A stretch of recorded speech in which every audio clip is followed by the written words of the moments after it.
سلام، روزتون بخیر. امروز اومدیم با آموزش یه تابلوی میکس مدیا به این خوشگلی و جذابی.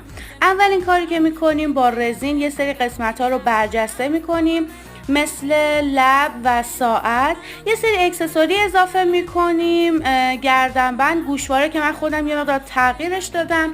قسمت لباس خیلی ساده بود، به خاطر من دوست داشتم پولک و نگین بهش اضافه کردم و خیلی زیبا و جذاب شد.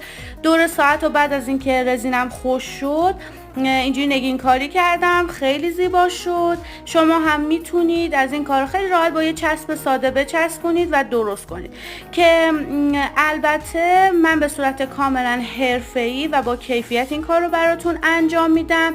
میتونین عکسای خوشگلتون رو بدین. 0 تا 100 کار با خودمه، چاپ روی تخت شاسی، حتی بک‌گراند کارم میتونم براتون تغییر بدم. چاپ میشه، برجسته میشه و بهتون تحویل داده میشه.